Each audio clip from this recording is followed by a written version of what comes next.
प्रधानाचार्य महोदया, मेरे सहयोगी तथा प्यारे बच्चों, आज मुझे हिंदी दिवस के अवसर पर कुछ कहने का मौका मिला है, इसलिए मुझे बहुत खुशी है। क्या बच्चों,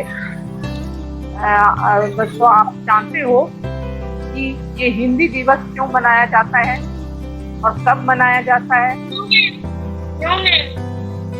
तो ये हिंदी दिवस हर वर्ष 14 सितंबर को हिंदी दिवस मनाया जाता है और यह एक सप्ताह से चलता रहता है, जिसे हिंदी पखवाड़ा कहते हैं। और जब पूरे देश में स्वाधीनता मिलने के बाद, आजादी मिलने के बाद, देश में अंग्रेजी के बढ़ते हुए उपयोग और उनकी बोलबाला को देखकर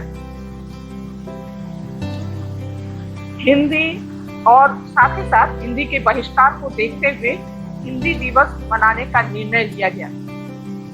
14 सितंबर 1949 को हिंदी दिवस राजभाषा के रूप में स्वीकृत हुआ और सभी गैर हिंदी भाषी राज्यों ने इसका जमकर विरोध करते रहे और तब से लेकर आज तक हिंदी के सर्वत्र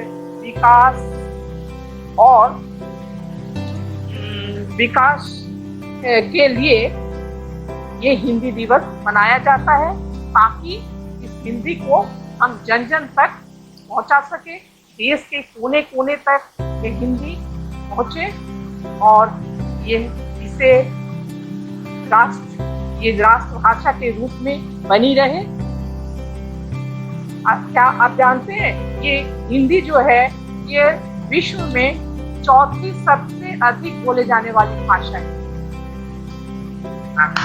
तो हम कोशिश करेंगे कि ये और भी आगे बढ़े और ये कहते हुए मैं और इसकी जय यात्रा जो है यात्रा बनी रहे, इस संदर्भ में एक कविता सुनाना चाहूंगी कि हिंदी हमारी आन है, हिंदी हमारी शान है, हिंदी हमारी चेतना, वाणी का सिर्फ वरदान है। हिंदी हमारी वर्तनी, हिंदी हमारा व्याकरण, हिंदी हमारी संस्कृति, हिंदी हमारा आचरण, हिंदी हमारी वेदना, हिंदी हमारा गान है, हिंदी हमारी आत्मा भावना का साज है। हिंदी हमारे देश की हर तोप की आवाज है, हिंदी हमारी अस्मिता, हिंदी हमारा मान है। हिंदी निराला प्रेमचंद की लेखनी का गान है, हिंदी में ही बच्चनपन दिनकर का मधुर तान है। जब तक गगन में चांद सूरज जैसी हिंदी रहे, तब तक वतन की राष्ट्रभाषा यही हिंदी रहे। हिंदी हमारा शब्द स्वर व्यंजन की अमिट पहचान है। हिंदी माँ भारती का एक अमिट वरदान है। हिंदी दिवस के अवसर पर मैं एक कविता बोलना चाहता हूँ। जन जन की भाषा है हिंदी, भारत की आशा है हिंदी, जिसने पूरे देश को जोड़ रखा है वो मजबूत धागा है हिंदी। हिंदुस्तान की गौरव गाथा है हिंदी, एकता की अनुपम परंपरा है हिंदी, जिसके बिना हिंद थम जाए ऐसी जीवन रेखा है हिंदी। इसने काल को जीत लिया है, ऐसी कालजयी भाषा है हिंदी। सरल शब्द में कहा जाए तो जीवन की परिभाषा है हिंदी।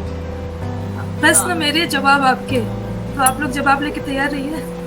ये राउंड है, प्रश्न मेरे और जवाब आपके। तो यहाँ कुछ साहित्यकार हैं, क्या करूं? और उनकी रचनाएं, उनसे संबंधित रचनाएं, हिंदी साहित्य से संबंधित रचनाएं हैं, उनको पहचानिए। पहला है कि महादेवी वर्मा की रचना वो है पहला झरना, ऑप्शन है झरना, दूसरा ऑप्शन है गुंजन, तीसरा है Yama. Yama. Yama. Very good, very good. किया जाए। हाँ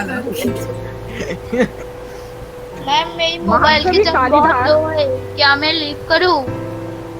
महादेवी कालिदास किस अलंकार के लिए प्रसिद्ध हैं?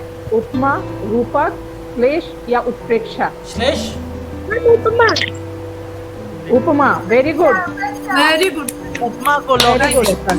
बिल्कुल बहुत सही। सुंदर। अच्छा, तीसरा प्रश्न है कि कामायनी महाकाव्य के रचयिता हैं मैथिली शरण गुप्त, सूर्यकांत त्रिपाठी निराला या जयशंकर प्रसाद?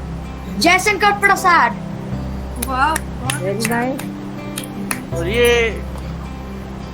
वह तोड़ती पत्थर देखा उसे मैं इलाहाबाद के पथ पर प्रस्तुत पंक्तियां किसके हैं? सूर्य का किसके हैं ये? मैम सूर्यकांत त्रिपाठी निराला। निराला के हैं। आधुनिक युग के मीरा किसे कहा जाता है? महादेवी वर्मा, सुभद्रा कुमारी चौहान या सुमित्रा कुमारी? सुमित्रा कुमारी।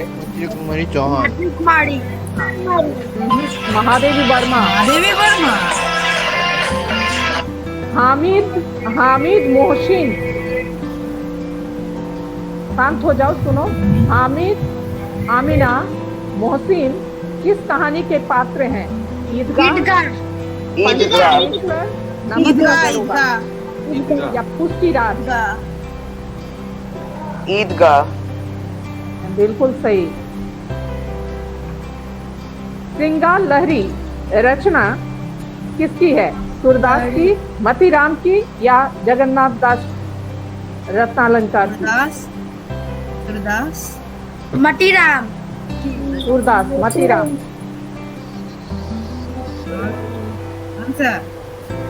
सूरदास की है ये श्रृंगार लहरी। अच्छा, मैंने गेस किया हो गया। संवेदनशील इंद्रिय बोध के कवि किसे कहा जाता है? निराला को, पंत को, जयशंकर प्रसाद या फिर सियाराम शरण गुप्त? सियाराम शरण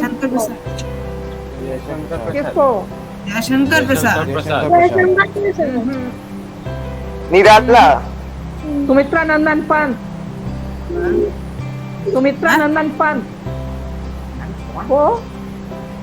नंदन पंत को इंद्रिय बोध के कवि कहा जाता है, संवेदनशील इंद्रिय बोध के कवि। छायावाद युग की कृति है गीतावली, बिहारी सतसई या कामायनी? कामायनी छायावाद युग के बहुत प्रसिद्ध काव्य रचना है। दीपक, बहुत शांति से सुनो। दीपक, बादल किसके प्रिय प्रतीक हैं? महादेवी वर्मा, जयशंकर प्रसाद या Suryakant Tripathi Nirala? Suryakant Tripathi. Very good, very good. Nirala की है ये। धन्यवाद। ये राउंड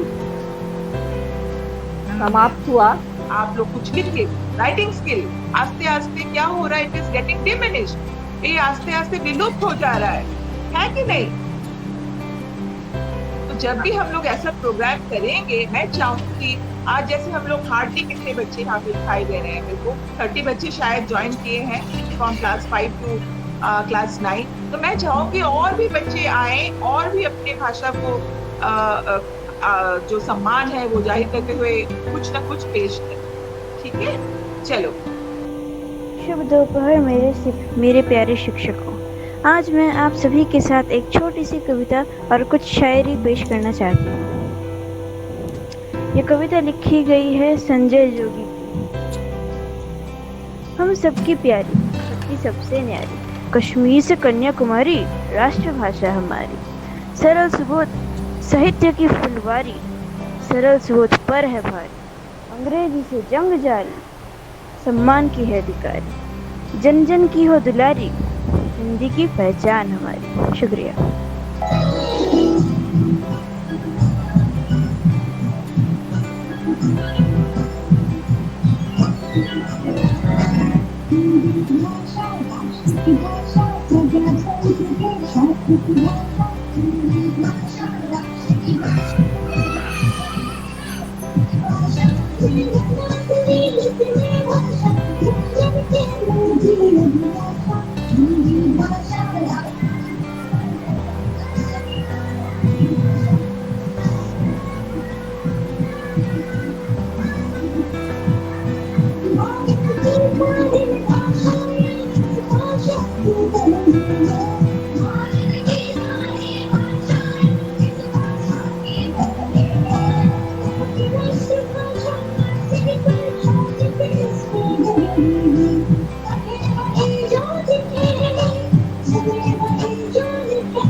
बहुत सुंदर, बहुत तो अब मैं सुनाती हूँ। ये कविता मैंने खुद ही लिखी है और मैं पब्लिश भी करा चुकी हूँ, तो ध्यान से सुनिएगा, ठीक है?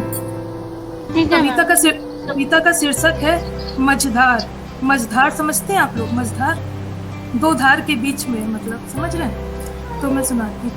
जीवन है मझधार में, जीवन है मझधार में, चलूं इधर की उधर चलूं, पकड़ूं कौन सी राह में। जीवन है मझधार में, गलत लगे कभी सही लगे, झूठ लगे कभी सत्य, समझ न पाऊं सार में। जीवन है मझधार में, बता न पाऊं तुमको मैं, कह न पाऊं तुमको, जीत गई या हार में। जीवन है मझधार में, कभी सोचूं कुछ नया करूं, कभी सोचूं कुछ अलग, ठोकर खाई हर बार में। जीवन है मझधार में, पर कुछ तो चुनना होगा, ध्यान दीजिएगा, पर कुछ तो चुनना होगा, कुछ तो करना होगा, जिसकी हूँ हकदार में। जीवन है मझधार में, अब सोच लिया है मैंने, तय कर लिया है मैंने, पा गई हूँ अब पार में, हो रही हूँ तैयार में। सपने कई हैं कतार में, चलूंगी अब रफ्तार में, नहीं रही मझधार में। धन्यवाद। To know more, visit ststevensbirati.in